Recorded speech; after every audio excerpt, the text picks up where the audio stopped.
chapter 5, verse 17 to 19.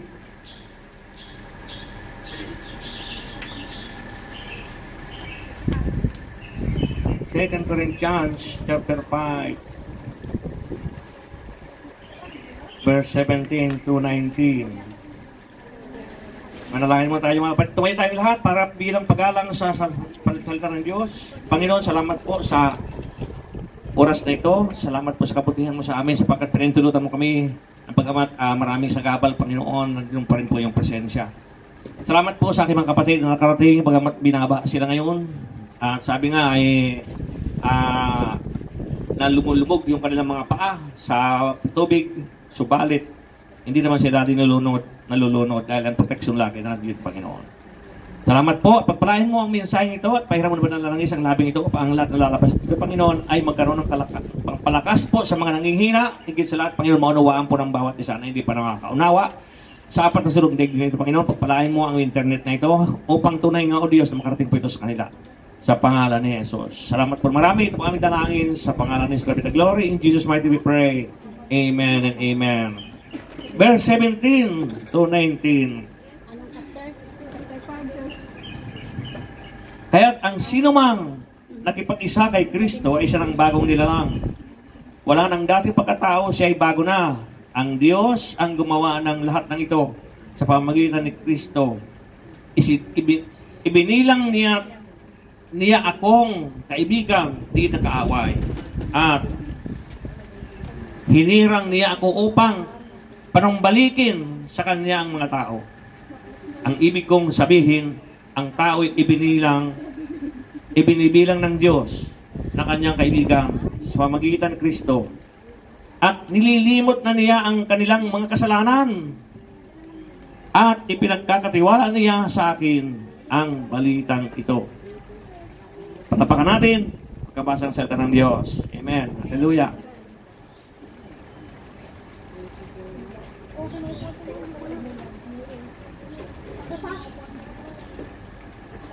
Amen. Rin na ba kayong manood? Ay, manood. Makinig sa salita ng Diyos. Kung tayo po doon. Hallelujah. Praise God.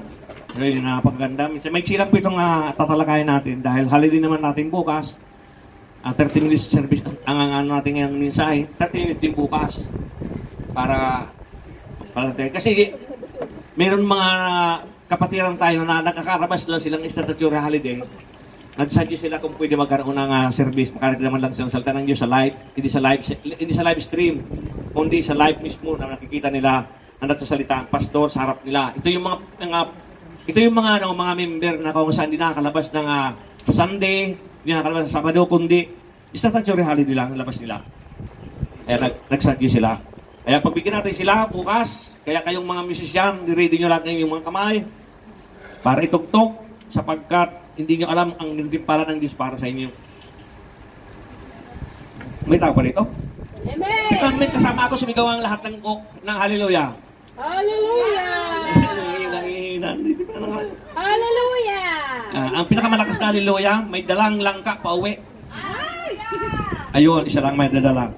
Okay, so, sabi po dito sa ating topic ngayon, pamagatan po natin na how to become a new person. Mabalik po natin sa basic. Baka parang nakakalimutan natin yung basic. Okay, how to become a new person. Maliwanag pong binasa natin sa ating sulat ni Paul sa 2 Corinthians 5:17. So sabi po dito mga kapatid, the gospel in a nutshell. Sabi dito, John 3:16, nakita nyo naman ang gospel mga kapatid na talagang ginawa ng Panginoon doon sa John 3:16 na sabi doon, kayo lamang ang pag-ibig ng Diyos sa sanlibutan na ang lahat ng tao ipinadala niya ang kanyang anak, buktong na anak para pag ang lahat ng tayo manampalataya sa Kanya ay hindi mapapahamak kundi magkaroon ng buhay na walang hanggan. Hallelujah! So mga kapatid, napakaliwanag po na sabi po dito, the Christian life in nutshell, sabi dito, 2 Corinthians 5:17. Sino pa dito nakamemorize sa 2 Corinthians 5:17? Taas ang kamay. Lima. Hallelujah. Pray ng Panginoon, nakaka-memorize na sila. Okay. So napakaliwanag mga kapatid Na ang sabi sa 2 Corinthians 5:17 ay ano ang sabi daw mga kapatid? Kaya't ang sinumang nakipag-isa kay Kristo ay siya ng bagong nilalang. Wala nang dating pagkatao, siya ay bago na. Yan ang sabi doon. So, when one comes to Christ, all things become new. Ibig sabihin, lahat ng tao na lumalapit sa Panginoon, all things become new. Lahat ay babaguhin. Lahat ay bago. Kaya hindi na dapat bumalik sa luma. Amen. Kailangan bago. Iyan ang sinabi ng aklat ng binabasa natin mga kapatid. So, this is not strange since trusting Christ brings new birth. Diba? Sabi lang si John 3:15. Basahin mo natin yung background. Yan chapter 3, verse 1 to 5. Para maunawaan na mabuti natin mga kapatid. Makinig kayo, kaya lalala pag mabaguhan kayo, kayong mga nanonood, mga baguhan lang kayo. Makinig kayo. Ito na unawaan nyo. Kaya, ang pagpapala sa inyo, matindi, mga kapatid. Yan, chapter 3. Verse 1 to 5.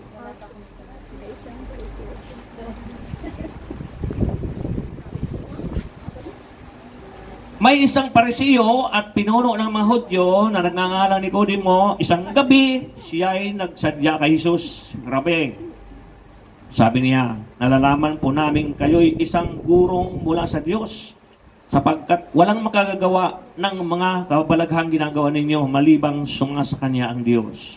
Sumagot si Jesus, sinasabi ko sa inyo, maliban na ipanganak na muli ang isang tao, hindi siya paghaharian ng Diyos. Sino sumagot? Si Paul? Si Jesus. Si Jesus ang sumagot. Paano pong may panganganak na muli ang isang tao kung matanda na siya? Makakapasok pa ba siya sa tiyan ng kanyang ina para ipanganak uli? Tanong ni Nicodemo. Sinasabi ko sa inyo, ani Jesus, maliban na ang tao ipanganak sa tubig at espiritu, hindi siya paghaharian ng Diyos.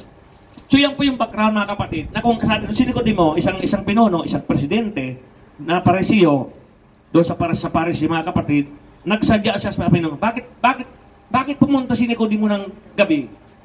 Gabi siya pumunta eh. Alam mo bakit? Kasi yung araw hindi matagpuan ng Panginoong Isus. Kasi napakaraming tao.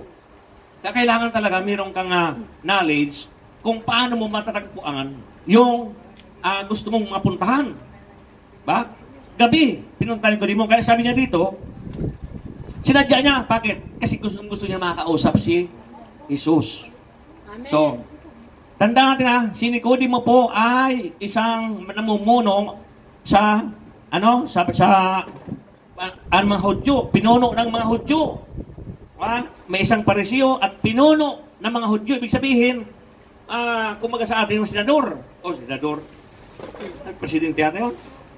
Hindi natin alam yun. Basta pinuno. Ibig sabihin, mataas ang pinag-aralan. Pero sino ang kapatid mataas ang kanyang pinag-aralan, pero pinahiya siya ng Panginoon. Sabi ng Panginoon, doon sa verse 5, sinasabi ko sa iyo, ani Jesus, maliban ng tao'y panganak ng muli, at tubig espiritu, hindi siya paghaharian ng Diyos. Amen. So, napakaliwanag mga kapatid, na kailangan muling ipanganak muli tayo sa espiritu at sa tubig. Hallelujah. Kaya, napansin mga kapatid, maraming tao na naginip. Pastor, nakapanaginip ako, tubig. Anong tsura ng tubig? Malinaw po, malabog. Malabog. Yan. Sabi naman ng nag-counseling, pag malabo ang tubig, delikado ka. Baka malunod ka. Pag malinaw, kasama mo si Jesus. Yun yung paliwanag niya. Doon sa kanyang panaginip. So, ngayon, dahil tayo ay nalit sa gawaan ng Panginoon dahil sa tubig. Ano ba nakita yung tubig sa daan? Malabnaw? Ano yung tsura ng tubig? Di ba? Nabasa yung mga paa. No worries. Pero may nalunod ba sa inyo? Walang nalunod. Diba? Nabasa lang. God is in control. So, Jesus told religious Nicodemus that he needed to be born again. Okay, di ba? Maraming tao ang takot sa born again, takot mag-born again. Hindi kasi nila naintindihan. Akala sa born again, relihiyon. Born again kasi, yung ikaw ay tumalikod na at yung mga luma mong ginagawa ay nawala na. Naging bago lahat. Yan po ang meaning ng born again. Kaya huwag kayong matakot sa born again. Kasi pag natakot sa born again, delikado, baka mamaya, mapunta ka sa impyerno yan. Ito, mga kapatid, tuloy natin Being born again results in a new life. Pag ikaw yung nag-born again ikaw ay new life na. The description of what happens after conversion. Yan yung description, mga kapatid. Tingnan, anong description? Number 1, the fading things. The fading things. Nawala. Yung mga bagay. Sa verse 17. All things are passed away. All things are passed away. Ano yun? Naintindihan niyo ba yung English na yun? Na ang lahat ng bagay ay nawala. Iyon ang ibig sabihin, mga kapatid. Kaya tayo naglilingkod sa Panginoon. Bumabagyo, umuulan, nababasa tayo. Nagpupunta tayo, layo-layo na pinupunta natin. New territory, border na ng China, pinupunta pa rin natin. Bakit? Kasi tayo po ay binago na ng Diyos. Idalis na ng Diyos yung mga luma nating mga gawain. Paul wrote from personal experience. Sinulat ni Paul yung kanyang personal experience. Kasi si Paul, kasi mga kapatid, mamamatay tao si Paul. So lahat ng Kristiyano, pinapatay niya. Kaya isinulat niya yung mga personal experience niya. Kaya nabanggit niya ito na verse 17 na, ang sabi sa verse 17, kahit ang sino mang nakipag-isa kay Kristo ay isa ng bagong nilalang. Wala nang dating pagkatao, siya ay bago na. Sino ba ito nakaranas ng kasal? Nag-asawa. Yan. Anong tawag doon sa asawa mo bago ka, nung magkasal ka na? Ikaw ay, Diba, iharap po niyan yung lipan sa'yo. Yan, lamok natin yan. Yan. So, kapag ikaw ay nag-asawa, ikaw ay nakipag-isa na agad, kaya sabi nga ikaw ay nakipag-isang dibdib na, tulad ni Sister Joy, nakipag-isang dibdib na, malapit na siyang ikasal.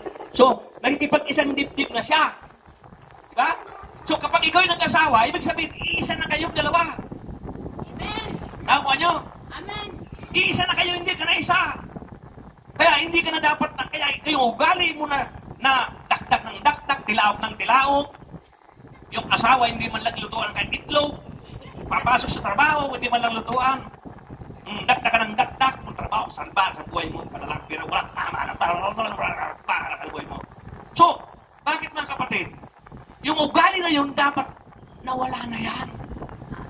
Yung ugali mo nung hindi mo pakilala si Kristo, na chismosa, mainit ka ng ulo, kung ano-ano ang ginagawang hindi ka lugod-lugod sa Diyos, nakakatisod, nawawala na yan eh.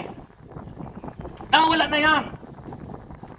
Ang sabi dito, kapatid, once he had hope to destroy the church, now he gave his life to starting a building of church. Si Paul kasi, mga kapatid, dinidestroy niya lahat ng Kristiyano. Didestroy niya. Natay niya. Pero ngayon, nung tawagin siya ng Panginoon at nakipag-isa na siya kay Kristo, siya ay, sabi niya, now he gave his life to starting and building up churches. Sabi niya, building up. Nag-start na siya mag-building up. So, ngayon, kapag ikaw ay nakipag-isa kay Kristo, isa ka ng bagong nilalang. Wala na yung dati mong, yung ugali, yung dati mong ugali, wala na yun. Diba? Yung dati mong ugali na ikaw ay tamad, hindi ka na tamad. Yung dati mong ugali na pag-alis ng amo mo, kalikot ka ng telepono. Diba? Hindi ka man nakikita ng amo. Hindi nakikita ka ng Diyos. Diba? Nakikita ng Diyos. Alam mga kapatid, sa lahat ng gusto kong magtrabaho ako ng walang employer, walang amo na nakabantay. Anong bakit? Kasi gusto ko nakabantay sa akin ng Diyos. Iyan ang totoo mga nagiging born again, mga kapatid. May amo sa wala, nagiging tapat siya sa trabaho niya.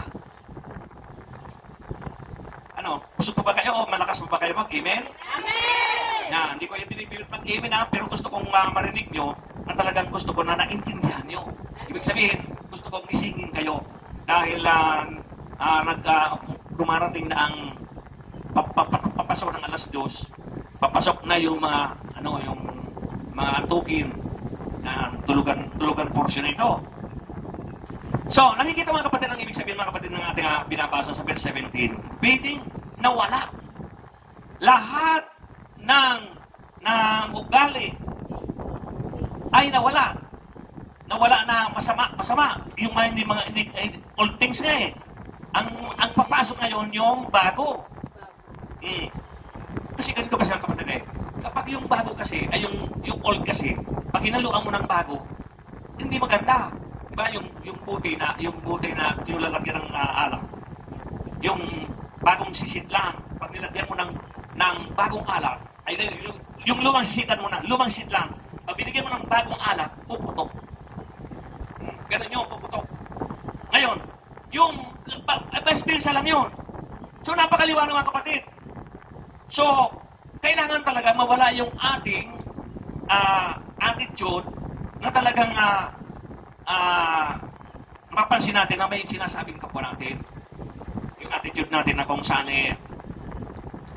gusto ng Panginoon na tayo ay maglingkod sa Kanya, gusto ng Panginoon maging active tayo sa Kanya, gusto ng Panginoon maparangalan lagi ang pangalan niya.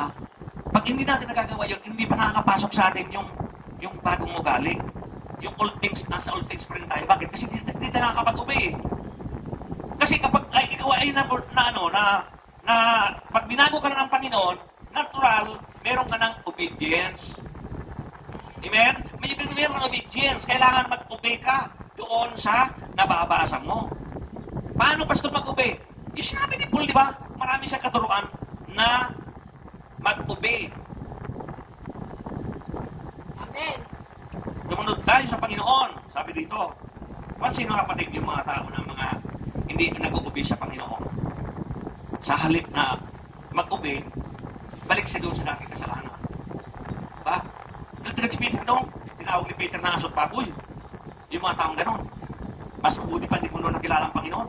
Tapos ka nakilala mo ngayon. Tapos ngayon, tatalikod ka. Nagtinag si Peter doon. So, makikita mga kapatid, na itong katuruan ni Paul ay napakaliwanag. Napakaliwanag mga kapatid. Kaya mo napakaliwanag. Kapag ikaw din nakipag-isa kay Kristo, isa ka ng bagong nilalang. Wala nang dating pagkatao. Kaya nga, kapag nakipag-isa ka rin sa magiging asawa mo, ikaw ay hindi na tumitira sa magulang mo. Humiwalay ka na. Ano bakit? Kapag hindi ka humiwalay sa magulang mo, hindi magtatagumpay ang marriage mo. Wala pa akong nakitang gano'n na nag-asawa tapos victory, nakasamang binang. Sabi ko sa iyo sa tanak ko lang ito, may 60 na ako. Pero wala pa akong nalaman na mga victorious na mga mag-asawa na nakadikit sa binan. Wala yun. Umiwalay kayo mga kapatid. Napakaliwanag sa Biblia. Ang sinabi sa Biblia, kapag ang babae nag-asawa, ang lalaki nag-asawa, iiwan nila ang magulang nila. At sila'y magkakasamang dalawa. Diba? Ay, pastor, kasi naman ang hirap ng mahal ng bahay ngayon. Ang hirap na yung patay ng bahay. Total, wala naman, mamatay ang magulang ko, akin na itong bahay na ito. Mali. Mali yung mindset mo yan. Bayaan mo yung bahay ng magulang mo kung sino mana noon. Ang mahalaga doon, ikaw ay nakatingin sa Panginoon at ginagampanan mo yung ginagawa sa Panginoon. Nasabi mo, Panginoon, hindi ako ng bahay. Paano mo, pastor, hingin ng bahay? Ano yun? Tinapay? Hindi. Sabi ng Panginoon, humingi ka, di kayo tatanggap. Kumahanap ka, di kayo makatakbo. Kumato ka, di kayo bubuksan. Ano sabi ng Panginoon? Humingi ka. Humingi ka. Alam mo, nung ako'y nasa abroad, nung pag-abroad ko, 1991, nung isilang yung aking panganay dito sa Hong Kong, wala pa akong bahay. Sa mga katuwid mo yung asawa ko, tapos yung aking panganay na bata, anak, doon ko pinatira ngayon sa sa nanay ko. Ngayon, dahil sa hindi ko kilala ang Panginoon, may narinig akong parang, kung pinatira yung asawa mo sa nanay mo, magkaaway yun. Ito na ngayon nangyari mga kapatid. Meron nga ako na rin na parang hindi maganda. Kaya yung asawa ko na mismo magsabi, hindi ko gusto dito. Gusto ko iuwi mo ako doon sa lugar namin. So para walang gulo, inuwi ko yung asawa ko, dala yung anak ko, panganay, doon sa binan ko, doon ko pinatira. Doon ko dinala. So sabi ko, dahil unbeliever nga ako, sabi ko, sige, bahala ka dyan. Kung maka ng malukuhan, bahala ka. Basta, yan ka ditira para wala ko marinig. Diretso lang ang trabaho. Hanggang sa nakilala kong Panginoon, unti-unti ko na nakilala ang Panginoon. So narinig ko ng mga aral na ito na kailangan talaga umiwalay sa binan. Amen. Kaya grabe nawawasak ng pamilya, di ba? Mga broken family. Bakit? Nag-aaway-away yung mga anak dahil sa mana. Magpapatayan yan dahil sa mana. Samantalang kung pabayaan mo yung mana mo na yun, ang gawin mo, Lord, here I am. Send me. Sabihin mo, Lord, gusto ko maglingkod sa iyo. Gusto ko makilala ka ng lubusan. Kasi, sabi ka, how to become a new person eh. New person ka na eh. Kapag nakipag-isa ka na doon sa asawa mo. So, kapag ikaw nag-uo sa kasal, yes, sa hirap at ginawa, magsasama kami. Ihanda mo yung sarili mo. Sumama ka na sa asawa mo. Hindi ko sinabi na iwanan magulang mo. Ang ibig ko sabihin, humiwalay ka lang doon sa lugar niyo. Huwag mo sabihin na yun, porque sinabi ko na, humiwalay na, sabi ni Pastor, iwanan na eh. Hindi na ako magbiba ng pera sa nanay ko at tatay ko. Mali, mga kapatid. Ang magulang natin yun. Hindi natin pwede kalimutan yun. Kailangan natin silbigyan ng tulong. Hindi yun obligasyon, kundi pagmamahal. Pagmamahal yun. Mahal mo ang magulang mo, abay huwag mo sila pabayaan. Amen. Alam mo na naghihirap yung magulang mo eh. Nakatungkod na siya. Wala din siya makapagtrabaho. Nakikita mo ngayon, ang sarap ng buhay niyo. Papabayaan mo. Kaya lang, yun nga lang. Iba talaga kapag ikaw ay nasa Panginoon dahil hahanap ka talaga, pipili ka ng mapangasawa na matino. Dahil oras na salbahe ang mapangasawa mo. Tapos ka. Ikaw na magulang, tatanda ka, walang mag-alaga sa'yo. Bakit? Susulsulan yung asawa mo ng salbahe asawa. Pag sinusulan yun, bakit? Di ba? Gagamitin pa Biblia yan eh. Di ba may kulay na yun? Kaya kapatid, ang payo ko lang sa'yo, kailangan maging bagong buhay ka. Gawin mo itong sinabi ni Paul, na kapag nakipag-isa kay Kristo, kaya siya ng bagong nilalang, wala nang dating mong pagkatao. Siya'y bago na. Amen. Kapag hindi mo ginawa yun, tiyak broken family ka or broken hearted ka. Maraming pamilya nawawasak. Bakit? Dahil nga sa hindi inuuna si Lord. Ang sabi ng Matthew 6:33, seek ye first the kingdom of God in His righteousness, and all these things shall be added unto you. And di mo inuuna ang Panginoon, inuuna mo yung asawa mo. O, anong nangyari? May number 3. Bakit? Ginawa mo number 2 ang Panginoon eh. Third party. Di ba? Ganun yun. Kapag hindi na, unahin mo ang Panginoon. Pag inuuna mo ang Panginoon, tiyak, yung liligaw doon sa asawa mo, yung magtutokso sa asawa mo, wawalisin ng Diyos yun. Bakit? Lingkod ng Diyos ng asawa niya na. Uy, tapat siya na. Lagi nagpupuri sa Panginoon ng asawa niya eh. Bakit? Pakialaman yung asawa niya sa Pilipinas. Kahit di mo nakikita siya, iingatan siya ng mga anghel. Iingatan siya ng Panginoon. Bakit iingatan mga kapatid? Dahil ikaw ay tapat sa Panginoon. Ay kung nakikitapat ka lang. Alam mo nakikitapat? Kunin mo si Tirmare yung yung isang team, itapat mo diyan. Pero wag mo itapat sa akin ang tumutulo. Tingnan natin kung malaki ng laman. Yan o, yung, kaya may tubig yan, kasi nakasintro doon sa tulo. Ngayon, kukuha ka na, makikitapat ka ngayon ng isang timba. Paano lalagyan yung timba na yun? Nakitapat ka lang naman eh. So, blessing mga kapatid, ang blessing, kailangan maging tapat ka para yung pagkatlagpak ng blessing, sentrong-sentro sa'yo. Oh, iyan ang totoong tapat. Amen. Yabang naman itong kalpo na ito. Oh, di ba? Nagagalit ka naman sa akin dahil tentamaan ka naman. Hallelujah. Diba? Ang dami nagagalit sa akin kasi tinatamaan. Lalo itong mga usas nito, itong mga bikers nito, sinasabi nila, ayaw nila gumawa ng mabuti. So sabihin nila Ephesians 2:1-9. By grace daw, kaya walang dapat malaki. Nandun na nga yung verse 10, ayaw pang basahin.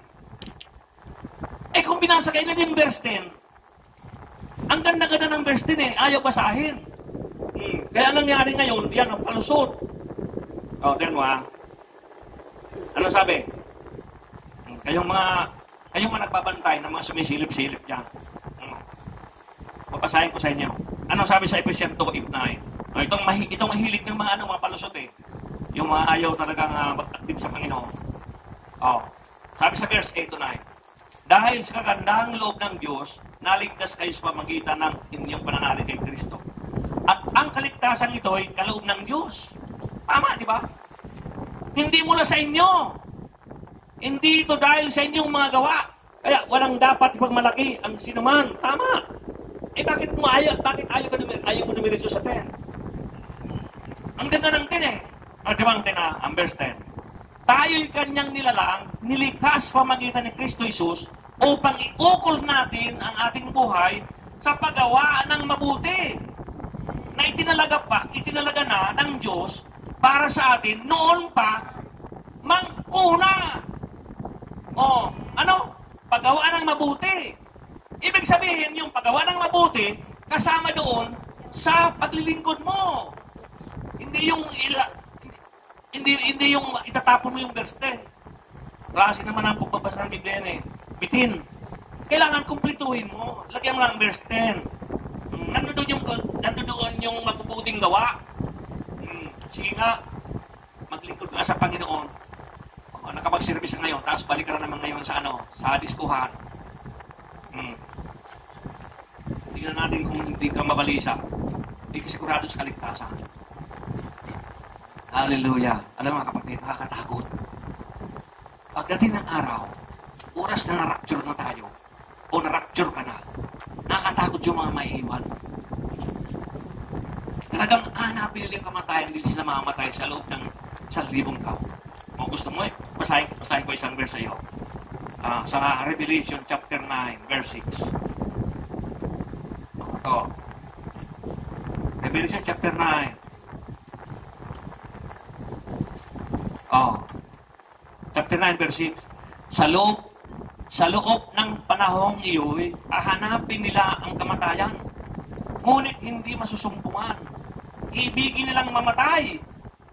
Ngunit lalayuan sila ng kamatayan. Kita mo? Kapag ang Panginoon, dala na tayo mga naglilingkod na sa Panginoon, nakot na tayo, nasa alapaap na tayo. Yung mga naiwa, gusto nilang mamatay dahil nga sa grabing kaguluhan na ng mga aeroplano, babanggaan, mga tren na babanggaan, kung ano nang babanggaan, kung ano nang ginagawa ng mga berdugong ito. Ngayon, hahanapin nila yung kamatayan. Ngayon, yung kamatayan mismo lalayo sa iyo eh.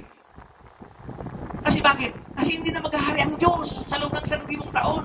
Hindi na maghahari ang Diyos. Kasi ang kasama ng Diyos, tayong mga naglilingkod ngayon na kahit umuulan, kahit bumabaha, nandito ka. At kahit man busy ka, dala mo ang cellphone mo at bumibili ka ng aircon or headset para pakinggan mo itong salitang ito dahil itong salitang ito ay mabisa para sa kaliligtas ng kaluluwa mo dahil oras na dumating ang Panginoon at naiwan ka. Sigurado ako, pagdating ng araw, sa loob ng panahon ito, iyon, hahanapin nila ang kamatayan. Ngunit hindi masusumpungan. Ibigin nilang mamatay. Ngunit lalayon sila ng kamatayan. Biblia yun. Kaya nga sinasabi niyo, Revelation, Apocalypse, Pahaya, chapter 9, verse 6. Pagdating ng araw, hahanapin mo, hindi ka mamatay. Tumalon ka pa sa pinakamataas na building. Kahit galing ka nilang plano, tumalon ka, hindi ka mamatay. Bakit? Kasi lalayuan ka nga ng kamatayan eh. Iyon ang mangyayari. Sinabi ng Revelation yan, mga kapatid. Hindi nagbibiro ang Diyos, mga kapatid. Totoo siya nasabi niya. Hallelujah. Bible examples of all things passing away. Ye were the servants of sin. Mga Bible example, Romans 6:17. Natin. Romans chapter 6, verse 17. Sabi dito, ngunit salamat sa Diyos sapagkat kayong dating mga alipin ng kasalanan ay naging masunurin sa aral na tinanggap ninyo. Anong sabi ni Paul mga kapatid sa Roman? Nagpasalamat sa Panginoon dahil sapagkat kayong dating mga alipin ng kasalanan ay naging masunurin sa aral na tinanggap ninyo. Sino ba dito yung mga inaalipin ng kasalanan? Yung parang yung dating mayroong espiritu ng nagnanakaw. Tapos ngayon, nakilala mo ang Panginoon. Nawala na yung hilig mo sa pagnakaw. Yung dating nangungupit. Di ba? Nawala na rin yun. Pass away na yun. Bakit? Mawawala yun eh. Yung dati ka nangungupit, mawawala na yun. Pinabili ka ng nanay mo ng isang sardinas. Binigyan ka ng 50, yung sardinas 30 lang. Kinupit mong 20. Mawawala na yun. Di ba? Kahit employer mo, pinabili ka ngayon ng gulay. First class. Di ba? Dati binibili mo third class. Ngayon, kilala mo ang Panginoon ngayon? Hindi, wala na yun. Hindi lang first class bibili mo. Dudubli mo pa yung first class. Udukot ka pa sa sarili mong pera. Bakit? Alam mo kasi na ibabalik ng Diyos yun. Bakit? Ang Diyos kasi sagana magbigay. Hindi tulad ng tao. Amen? Yun mga kapatid, ang pinakamasarap mga kapatid kapag ikaw ay nakipag-isa kay Kristo. Nakipag-isa ka nga sa asawa mo. Ang asawa mo, hindi kilalang Diyos eh. O di ba? Ang mas si Kristo. Si Kristo mga kapatid ay talagang Kristo. Huwag lang Kristi. At huwag lang Christopher. Talagang si Kristo Jesus na pinako sa krus. Yan ang dapat natin pakipag-isahan. Pero kung nakipag-isa kay Kristi, nakipag-isa kay Christopher, kapatid, mawawasak ang buhay mo. Kailangan talaga kay Kristo Jesus na nagdali ng buhay para sa iyo. And sucks were some of you. And sucks were some of you. 1 Corinthians 6:9-11. 1 Corinthians 6:9. 6. Verse 6.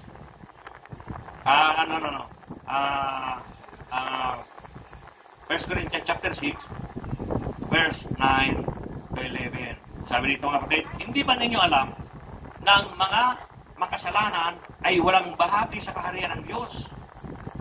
Huwag ninyong dayain ang inyong sarili. Ang mga nakikiapid, sumasamba sa Diyos-Diyosan, nangangalunya, nakikiapid sa kapwa lalaki o kapwa babae, kinakasal nito sa atin. Ang mga magnanakaw, masasakim, mapaglasing, mapanlait, o mandaraya, ang ganyan mga tao ay walang bahagi sa kaharian ng Diyos. Ganyan ang ilan sa inyo noon. Subalit kayo'y nilinis na sa inyong mga kasalanan at itinalaga na kayo sa Diyos. Kayo'y pinawalang sala na sa pangalan ng Panginoong Isus Kristo at ang Espiritu ng Diyos. Diba? Turo ni Paul yun mga kapatid. Turo ni Paul. Dati raw kayo ay 3 asawa. May asawa na naghahanap pa. Yun ang dating ugali nyo, sabi ni Paul. Yung mandaraya, nandito mga kapatid. Yung mga sumasamba, kung saan sumasamba sa Diyos-Diyosan, hindi lang puri bultong pinapalakay dito, natalakay dito. Diyos-Diyosan. Ano yung Diyos-Diyosan mo? Facebook, yan yun. Hindi ka makapag-pray. Unay mo muna ng pati yung telepono. Yun. Diyos-Diyosan yun. Hindi ka makakapag-pray. Unay mo na ang pray mga kapatid bago ang pag-Facebook. Nakakatakot mga kapatid kapag ikaw ay hindi mo na nanalangin. Pagkagising mo tapos hindi po sa telepono. Pagkabasa mo sa telepono, biglang nabasa mo ngayon. Patay. Hindi patay. Hindi ba namatay ka? Hindi patay. Ay, unahin mo ang Panginoon. Lord, manalangin ka na muna. Pagdampot mo yung telepono ngayon, napakaganda ng mga notification mo. Napakaganda. Bakit? Kasi ang Diyos na mag-iingat sa'yo eh. Mag-iisip natin, iingatan ng Diyos. Ingatan lang ng Diyos yan, mga kapatid. Hindi ka bibigyan ng suliranin na kung saan hindi mo kayang pagtagumpayan. Bakit maraming tumatalon? Maraming mga OFW na mamatay. Namamatay sa hospital. Bakit? Bakit? Kasi hindi nila nakilala talaga ang katotohanan. Ang katotohanan, wala nang iba kundi ang Diyos. Maganda kayong mamatay ka pagkatapos ikaw ay nakakilala sa Diyos. Sigurado ako kung saan ka pupunta. Paano kung namatay ka ngayon? Nagtali ng dito para maraming tali dito. Tali ang lig mo. Yan, mabuti na kapatid. Kaya, kailangan mo makilala ang Panginoon. Hallelujah. You have the quicken over deed and trespasses in sins. Ephesians 2:1-3. Sa natin nga kapatid, Ephesians chapter 2, verse 3. Noong una ay mga patay kayo dahil sa inyong pagsuway at mga kasalanan. Sinunod ninyo noon ang masamang takbo ng sanlibutan ito at nagpailalim kayo sa prinsipe ng kasamaan, ang espiritong naghahari sa mga taong suwail. Dati tayo'y kabilang sa mga ito, namuhay ayon sa pita ng laman at sinunod ang masamang hilig ng katawan at pag-iisip. Kaya sa ating likas na kalagayan, kabilang tayo sa mga taong kinapuputan ng Diyos. Ha? Ang tao pala kapag hindi umiwalay sa kasalanan, hanggang ngayon pala, siya ay kinapuputan ng Diyos. Totoo naman talaga rin mga kapatid. Pansinin mo kapag nakilala mong Panginoon. Tapos, nagagawa ka ng kasalanan. Di ba hindi ka mapakali? Natutulog ka eh, hindi mo alam, naglalaway ka na eh. Okay. Kapatawad pa kaya. Di ba? Bakit? Kasi kinukumpi ka ni Lord eh. Eh, ang gawin mo, bumangon ka, Lord, patawarin mo ako sa aking nagawa ko kasalanan. Humingi ka tawad sa Panginoon. Tapos mag-pray ka sa Panginoon. Lakasan ng iyong loob. Mag-pray ka sa Panginoon. Or, kung hindi mo talaga kaya, bumasa ka ng Biblia. At kung ikaw ay nahihiya na mag-take sa leader mo o pastor mo, sabihin mo lang, diretso ka sa Panginoon, Lord, please, gulong-gulong aking puso. Gulong-gulong aking isip. Tulungan mo ako, Panginoon. Wala makatutulong sa akin, Panginoon. Pumasok ka sa kwarto at doon ka manalangin. Ha? Hindi yung lalabas ka doon sa kalsada. Tapos na yun, mananalangin ka, tataas mo yung kamay. Huwag mong gagawin yun. Dahil baka patuloy ka doon. Kaya may problema ka, pumasok ka sa kwarto mo. Pray ka, Lord, please.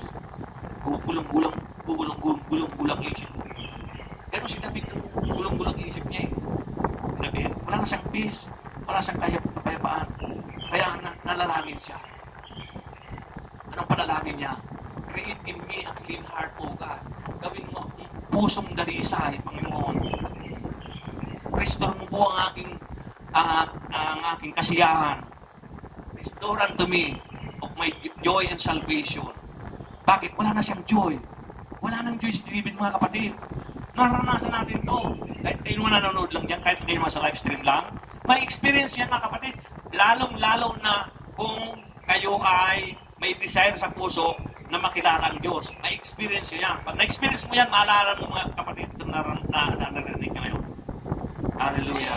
So the Christian life is a changed life. The Christian life is a changed life, and this change is evident to all. Something is wrong if nothing change when you say you're born again. Hindi ko na pwede sabihin na ikaw ay born again kung hindi ka naman nag-change. Hindi ka nagbabago. Kailangan mag-change ka.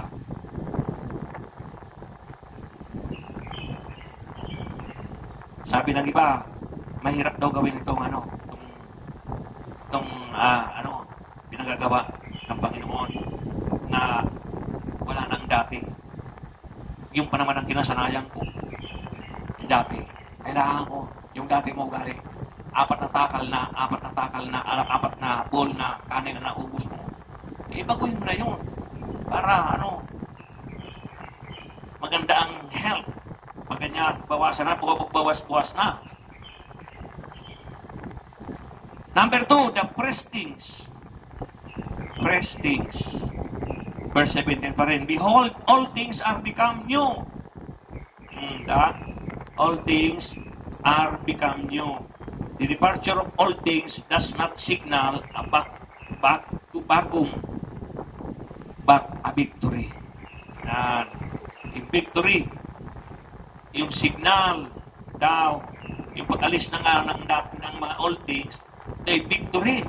Di ba? Huwag ka manghinayang doon sa, nawala na. Sayang yung bahay namin. Antik pa naman yun. Tapos ngayon, dinimulis lang. Di ba? Di mo alam na kapag nawala yung pinakamamahal na bagay, isang bagay, di mo alam na yung plano ng Panginoon. May plano ang Diyos na the best. Yung the best para sa'yo.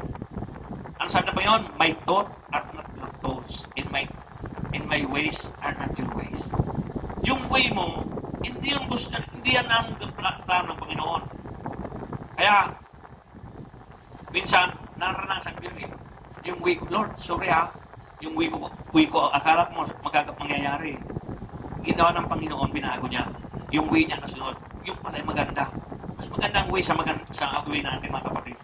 Yung ugali ni Abraham ay ibang klase, mga kapatid. Ang faith ni Abraham ay mas magaling ang Diyos sa kanya at mas matibay ang Diyos sa kanya. Yan lagi ang faith niya. Kung ang faith natin ganoon, na mas magaling ang Diyos sa atin, lahat ng bagay na gagawin mo, isang uli mo sa Diyos. Lord, may gagawin ako. Aakit ako sa kayo na ito. Ipitas ako ng protas. Panginoon, ingatan mo po ako na hindi ako malaglag. Dapat ganun. Pipili tayo kahit saan tayo pumunta. At hindi tayo, parang ingatan tayo ng Panginoon. Lahat ng bagay. Kahit pag gutom na tayo, hindi tayo nakapag-pray. Minsan, sabi ng iba, salamat sa magsasaka. Hallelujah. Diba? Panginoon, salamat sa blessing nito. Kapag kaya ito, sanctifying foods, Panginoon, pero dapat hindi nakalimutan na natin. Huwag natin kalimutan ng Panginoon. Kahit nasa hirap-hirap ng buhay natin. Sabi dito mga kapatid, trusting in Christ gives a new start. Sins are forgiven. Diba? Sabi doon sa 1 Corinthians 6:11. Sins are forgiven. Being born again brings a new purpose for living. Philippians 3:7-10. Sayang ka kapatid. Philippos chapter 3 verse 17. Basahin natin ang kapatid ha. Unawain natin mabuti ito. Verse 7. Ngunit dahil kay Kristo, ang mga bagay na maaari kong ibilang na pakinabang ay inari kong kalugihan. Naintindihan niyo ba yung mga kapatid? Ano sabi ni Paul? Dahil kay Kristo, ang mga bagay na inari kong ibinilang na pakinabang. Yung mga bagay doon na pakinabang niya, halimbawa, merong Mercedes-Benz si Pablo. Inari niya doon, pakinabang yun eh.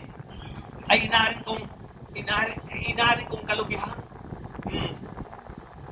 Galing ng ano niya, yung mindset niya. Verse 8, oo, inari kong kalugihan ang lahat ng bagay bilang kapalit ng lalong mahalaga ang pagkakakilala kay Kristo Jesus na aking Panginoon. Ang lahat ng bagay ay ipinalalagay kong walang kabuluhan, makamtan ko lamang si Kristo. At lubos na makiisa sa Kanya. Hindi ko nahangad na maging matuwid sa pamagitan ng kautusan, kundi sa pananalig kay Kristo. Ang pagiging matuwid ko ngayon ay kaloob ng Diyos, batay sa pananampalataya. Ang tanging hangarin ko ngayon ay lubusang makilala si Kristo, maranasan ang kapangyarihan ng Kanyang pagkabuhay, magmuli, makihati sa Kanyang mga hirap, at matulad sa Kanya, pati sa Kanyang kamatayan. Yan ang example ni Paul mga kapatid. Gusto niyang katulad kay Kristo hanggang sa kamatayan. Tayo tinatawag na Kristiyano. Pag tinawag ng Kristiyano, kaya maranasan mo yung nangyari kay Kristo. Pag naranasan mo na, halimbawa din, ngayon, ano mo ginawang kasalanan? Bakit sinisira ka ng kapitbahay? Wala ka namang ginagawang masama. Bakit nakakarinig ka ng, alam mo, basahin mo buti. Sige. Huwag mong i-scroll. Basahin mo ulit. Bakit ginaganito ako? Di ba? Pansin mo. Alam mo bakit? Kasi lumalapit ka na sa Diyos. Habang lumalapit ka sa Diyos, lumalapit din yung tukso na ikaw ay sirain para hindi ka magpatuloy sa Diyos. Pag nagpatuloy ka sa Diyos, automatically, makikilala mo ang Diyos. Natural. Sahibin ka. Ayaw ng Satanas yun. Na ikaw mapunta sa heaven. Ang gusto ni Satanas, lahat ng tao kasama niya sa impyerno. Yan ang gusto ni Satanas. Bakit? Kasi galit na galit siya sa Diyos. Alam mo bakit? Kasi si Satanas ibinagsak ng Diyos. Mapansin mga kapatid, sa mga churches, manood ka, anong ministry ang pinakamagulo? Worship team. Alam mo bakit? Ang worship team mga kapatid, si Satanas ang direktor niyan. Alam bakit? Kanang kamay ni Satanas ay hindi ng Panginoon si Satanas. Ngayon, worshiper si Satanas. Ngayon, alam ni Satanas yung kilos ng gitarista, kilos ng drummer, kilos ng keyboard, kilos ng mga nagsusunglit, kilos ng mga back-up. Alam ni Satanas yun. Kaya titirahin ka niyan. Gagawa si Satanas ng paraan. Gagawa ko ng paraan. Para masira ang gawain ni Pastor ay ang gawain ng Diyos Arpan. Dati nag-umpisa na alas 12, gagawin ko alauna. Gagawa ngayon paraan. Ibubusin ngayon ng ulan. Natakot ka naman. Wala na naman. Ano kaya? Tutuloy pa kaya ako? Hindi mo alam yun. Hindi mo alam yun eh. Pero alam ni Satanas yun. Siya ang gumagawa ng paraan noon para ikaw ay sirain niya. Siya ang sumisira. Pero oras na napagtagumpayan mo ang worship team, tandaan mga kapatid, kapag ang worship team na napagtagumpayan mo, naalala mo nung ibain ang wall ng Jericho sa niharig na Nabucodonosor nung gibain niya. Sino ang nakagiba? Si Joshua ba? Hindi. Yung mga trumpita, naglibot sila ng 7,000 tuktugan, doon ba? Habang nananalangin, ikot ng ikot, nganay ang na mga tuktok, tuktok ng tuktok, kantahan ng kantahan. Anong nangyari kapatid? Nagiba! Diba? Kaya magigiba rin yung ating mga problema kapag tayo po ay naging aktibo sa gawain ng Panginoon. Amen. Diba? Ang hirap umimin, di ba? Amen. Tamaan talaga tayo yan eh. Pero totoo talaga kapatid, tanggapin natin ito kasi gustong-gusto ng Diyos ito mga kapatid kapag tinatanggap natin. Totoo yung mga kapatid, kahit kayo mga nanonood yan sa live stream, kahit sa kayong lugar, kapag oras na pinabayaan yung ministry nyo, tanda niya, wala kayong mapapala ng blessing sa Panginoon. Alam bakit? Oras na tinawag ka ng Panginoon, lalo ngayon, pinagtsatsagaan mo itong live stream na ito, isang oras. Samantalang dapat tulog ka na o linggo ngayon. O bakit pinangyag ka pa rin hanggang ngayon? Bakit? Kasi ang Diyos ang nagbigay siya ng desire sa puso na pakinggan ang salita na ito dahil merong purpose ang Diyos. Anong purpose ng Panginoon? Yung naririnig mo ito, i-share mo rin sa kapwa mo. Wala i-share mo yung TikTok. I-share mo yung kung ano-anong mga kabulastugan niya sa cellphone mo. I-share mo. Pero yung live stream ng pastor mo, never mo i-share. Pero pag nagawa mo yun, maniwala ka sa akin, kapatid, ang blessing tuloy-tuloy sa iyo, Panginoon. Amen. Hindi ko yung pinaparinggan ng kapatid, pero totoo pinaparinggan kayo ng Diyos. Kahit na hindi niyo ako kilala, kapag oras na sinir niyo yan, sinisir niyo nga yung mga demons, demon possessed. O, di ba? Bakit? Bakit hindi niyo may share? Dahil mayroong pang all things sa inyong puso, nakakaya ko. Baka sabihan ko ng kapitbahay, puro natin na siya. Puro natin na siya. Oh, dumating na ngayon. Sarap na pakiramdam. Ayan na si Praise the Lord. Bakit? Kasi yung sinusungkit sa Satanas, yung puso mo na hiya. Yung hiya, yung hiya, walang hiya. Yung hiya ang delikado mga kapatid. Pag iyan sinungkit ni Satanas, hindi mo madadala ang salita ng Diyos. Dati noong araw, ikinakaya ko talaga ang gospel. Ikinakaya ko mga kapatid, lalo ang daw na born again. Hiyang-hiya ko dyan talagang kumakaripas kong takbo. Yung pala, kaya pala, paglalapit sa akin ng born again, tumatakbo ako. Yung pala, kanong di ako tatakbo, ay dala ko demonyo. Siya pala, Diyos ang dala niya. Kaya takot ako sa born again. Dahil kapanahon na noon, ako'y gumagawa ng mga kabulastugan, natatakot ako, para akong sinusuno. Kaya kayo mga born again, tiyan nyo pag may nakita kayong unbeliever, pansinin nyo, hindi nyo katingin siyang diretso. O kung hindi, iwanan ka. May siniran ako sa NTR. Sis, alam mo, mahal ka ng Panginoon. Kanina pa kita nakikita ng malungkot. Ay, kinuha yung cellphone. Ano yan? Pero ang pindot niya ng cellphone. Sis, alam mo, mahal ka ng Panginoon. Mahal ka ng Panginoon. sabi ko, mahal ka ng Panginoon. Hanggat di siya lumilikon sa akin, hindi ko siya sabi ang gusto kang pakay ko sa kanya bakit puro na lang sinasabi mo mahal ka ng Panginoon? Alam mo bakit? Hindi ka lumilingon sa akin Sabi ko sa kanya. Paglingon niya, doon ko na siniran siya. Kapatid, alam mo, mahal ka ng Diyos. Tumingin ka sa taas, pagkatapos, magtiwala ka sa Kanya. Ay, noon nga kapatid, bago pa lang ako Kristiyano, nakaharap ko siya, Piero, umiiyak. Grabe iyak niya. Ako na mainit ako nung mag-share Sis, anong iniiyakan mo? Bakit ka nagtatanong? Sabi sa akin. Pasama magtanong, Pinoy naman ako Alam mo kayong mga Pinoy? Ganyan ba naman ako? Alam mo kayong mga Pinoy? Mga mampupuntis kayo. Ginan niya pa naman ako. Yung pala, yung kapatid niya, nabuntis ng siyang Pilipino. Yes, airport, yung ginagawa pang ziplock ko. Nabuntis ng isang Pilipino, kapatid niya, tinakasan naman ng Pinoy.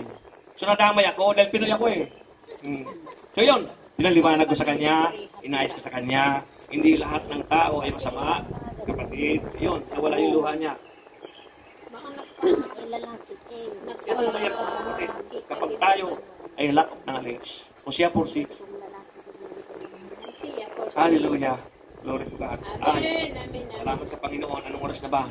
Alas 2. Oh, alas 2 pa lang pala eh. Gagawin na alas 4. Oh, amen. Di ba? Nagsitanghalian naman lang kayo eh. Amen. Glory to God. Receiving Jesus as Savior means the believer has a new destination. Ulitin pa. Receiving Jesus as Savior means the believer has a new destination. Heaven. Oh, di ba? Sa langit, mga kapatid. Masarap ka sa langit ka mapunta. Yan ang pinakamasarap. Becoming a Christian provides a new outlook on life. Ano kapatid? Kapag may pride tayo, hindi talaga natin matatanggap ang aral ng Diyos. Hindi natin matatanggap ang aral ng Diyos kapag may pride tayo. Kahit nanonood ka lang, kung ako sa'yo, alam kung ako sa'yo, hindi ako titingin sa nagsalita eh.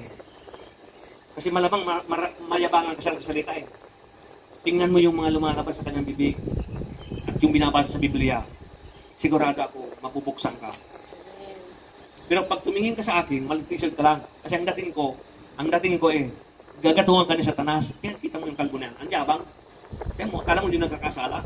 Di ba? Gaganunin ka ni Satanas, susulang kayo sa tainga. Sabi mo, yabang yung kalbo na yan. Huwag ka makinig yan. Gaganunin susunod sa'yo.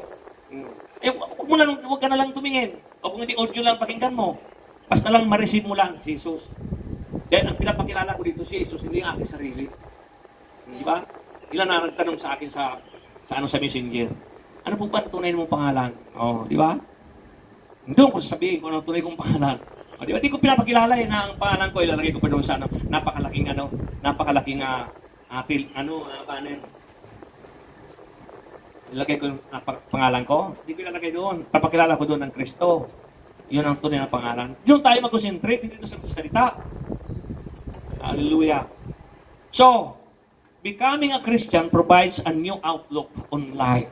New outlook. Tingnan mo yung sarili mo. Hindi may salamin. New outlook. Ano yung outlook mo ngayon? Yung outlook mo noon at yung outlook mo ngayon. Diba? Tingnan mo yung mga picture mo noon. Diba yung, balikan mo yung album mo sa Facebook. Nakita mo yung itsura mo nung yung old. Yung old mo. Ang itsura ng old mo para kang nag-aani ng palay. Di ba? Kailangan now, sabi to, not how much we can get, but how much we can give. Not how many of the bar, but how many at the altar. Not how much prestige, but how much power in prayer.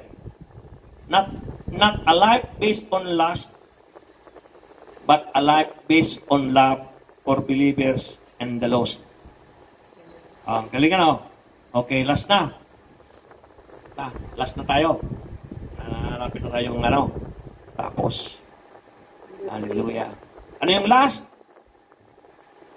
The foundation of all things. The foundation of all things. Verse 18 ng text natin.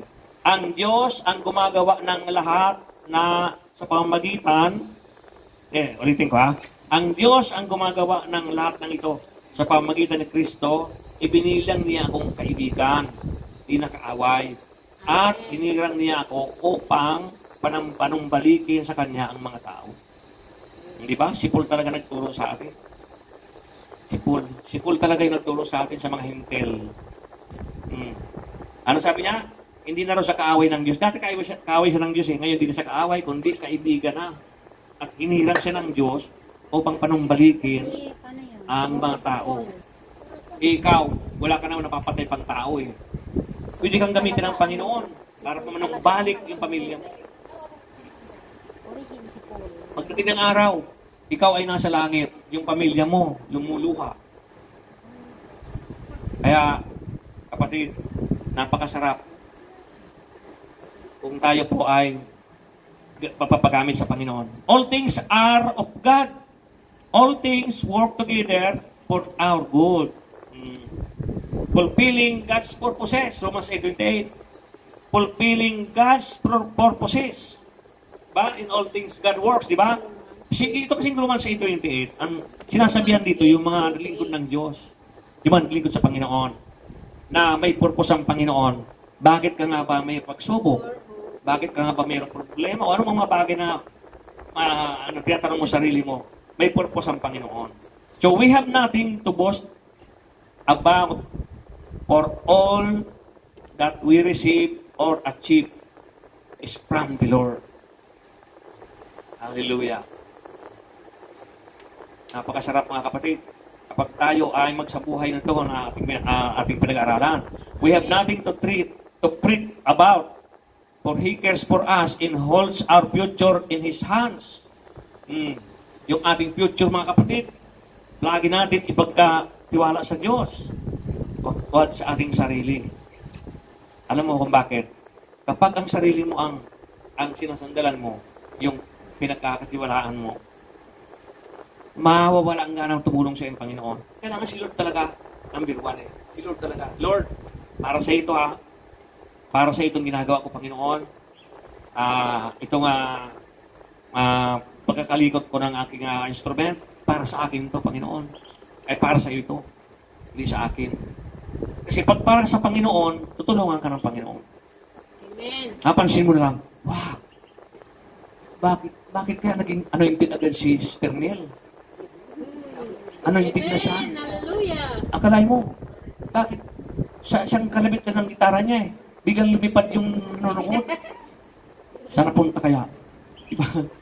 Hindi magugulat mga kapatid. Kasi ang tao kasi na pagano na ang taong sinasamahan ng Panginoon, ang mga kapag-usga niya yung nanonood. Hindi yung sarili mo eh. Uy, magaling ako. Narinig ko, pinakinggan ko yung video ko, magaling ako. Hindi. Yung nanonood ang nagsasabi nga. Amen. Diba? Ganun na share ko sa inyo kapatid. Nung nag-opening prayer ako sa Central, opening prayer lang yun hindi preaching yun. Pagkatapos ko, lumapit sa akin mga pastor ng bago galing Pilipinas. Nilapitan nila. Hindi nila sinabi na magaling ako, marunong ako. Ang tanong, bakit sila lumapit sa akin? Diba? Oo, di ako sinabihan na magaling o ano. Bakit na parang nakatingin sila sa akin na parang may nakikita sila. Ganun nga kapatid. Yung ibang tao ang magsasalita, kung ikaw talaga ay sinasama ng Panginoon pa, for the glory of God. Nung kami pupunta sa sa Kinil Town para pumuto. Kasama ko si Terry Bileo. Ibang ko sino po makasama ko. Nakaupo ako, sarap ng sandal ko sa likod ng bus. May dalawang daldala na parang mga chismusa talaga. Na parang mga matatanda na. Daldal. Tapos nakpikit lang ako. Nagsalita sila sa mga kapatiran. Sister Mel, kasama ka ba naman? Hindi Tapos nagsalita sila doon sa kapatiran. Yung kasama niyo ba yun, naglilingkod sa Panginoon.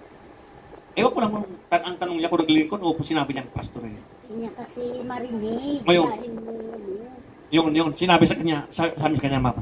Pero ang tingin ko doon sa dalawang yun, napakachismusa. Kaya pumikit na lang ako. Hanggat nakarating ko doon sa kinitaw na magbububuto nga kami. Kininto ngayon sa akin, alam mo, siyempre may problema tayo nga ako eh. Sabi, tinanong ng dalawa kung ano ka raw. Doon ko na-realize, sabi ko, Lord, hindi tinanong. Normal naman ako. Merong Ang sakit sa something akin. sa kanya na Alam bakit? Nakikita ng tao, kapwa mo, yung glory ng Diyos sa'yo. Hindi ko pinamamalaki yun. Sinishare ko lang sa inyo, dahil gusto ko na gayahin nyo rin yung gawin nyo yun. Basta maglingkod lang kayo sa Panginoon, walang self-glory. Ako ang musician din Kaya nangyaring ganyan yan. Hindi ganoon mga kapatid. Ayaan mo lang maglingkod lang sa Panginoon. Sige lang. Makikita mo na lang, may taong lalapit sa'yo. Sabihin sa'yo, wow, bless ako sa ginawa mo. Ikaw naman, galing ko na. Meron ako nakita, may mga kilala kong pastor, pagbaba sa pulpito okay ba yung preaching ko? Oh my God. Okay ba yung prinsipyo? Hindi ko sinasagot. Okay yung prinsipyo, hindi ko sinasagot eh. Balikan naman ako. Okay pa talaga? Hindi. Meron kilalang ganun. Sa tagal ko ba naman naglingkod sa Panginoon eh. Kilala ko mga pastor nito. Karamihan sa mga ito hindi naglingkod nyo sa Panginoon. Alam bakit? Kasi unang-unang ginagamit nila yung kanilang sarili. Yung sarili nila ang inaasalang ang alang nila. Isa lang alang mo ang Panginoon. Bahala ng Panginoon sa'yo. Bahala ng Panginoon sa'yo. Isa alang, huwag mong buhatin yung sarili yung bangko. Ayaw ni Paul yun. Galatians chapter 6. Huwag mong buhatin yung sarili yung bangko. Galatians chapter Ha? 6. Ha? Pinubuhat mo yung sarili yung bangko. Bigat yun. Gumawa ka lang ng gumawa. Pagka gumawa ka ng gumawa, makikita mo na lang, wow! Hallelujah! Tumangkad na si Sister Nel. Talaga lang sa kasusunod niya sa pastor. Kasusubmit niya sa Panginoon. Huwag ka kasi dyan. Bigla na lang- Ikaw ang nakikita niya. Sabi ni Sister Joy, Sister Nel, parang tumangkad ka ng 1 centimeter. Bakit? Kasi ang lahat ng obedience mo sa Panginoon may bunga. Di ba? Hallelujah. Di bunga. Isipin mo mga member na ito Yan mo napansin niyo kapatid. Itong mga member natin, mga kapatid niyo, walang kapagod-pagod eh. Aakit sa mga kahoy. Diretso sementeryo. Doon pa sila gagawa ng mag-model sila doon, di ba? O talagang wala silang kapagod-pagod mga kapatid. Akat sila doon, yung mga ibon doon, susubin nila. Sliparan yung ibon doon. Paliwanag kung bakit nandoon ka. Pero inuuna natin ang Panginoon, ha? Inuuna natin ang Panginoon. Okay, so, makikita mga kapatid na talagang masarap maglingkod sa Panginoon. Yung foundation, ang kailangan natin mga kapatid. Foundation of all things. Ha? Sabi dito mga kapatid, we have no need to get revenge for wrong. Amen. For God ultimately makes everything right. Amen. Hallelujah. O, konklusyon na tayo mga kapatid. Reading niyo yung mga sarili niyo. Faith in Christ reconcile us to God. Verse 18. Yung reconciliation mga kapatid. This is the greatest love story ever told. Yung ni Paul tinawag na greatest love story. Guilt sinners are reconciled to God and He gives them new life. Ikaw, nanonood, kung nagigilty ka pa, huwag ka na mag-guilt ngayon. Makipag-reconcile ka kay Lord, sigurado ako. Diba? Yung boyfriend mo dati, nasintahan mo, nagka-break kayo. Anong naramdaman mo nung nag-reconcile kayo? Diba ang sarap? Pagkaramdam. Hindi mo na nakalimutan mo na yung magulang mo, yung ibang lakad mo, nakalimutan mo na. Doon mo na laging alaala yung kasintahan mo. Puro na lang ang pinag-uusapan niyo. Bakit? Kasi karoon ang reconciliation mga kapatid. Pag nakapag-reconcile ka sa Panginoon, sigurado, He gives new life. New people wants others to be made new. Verse 19. Yan tayo na mga kapatid, kakanta tayo awit. Ay pipipray natin yung ating mga kapatiran.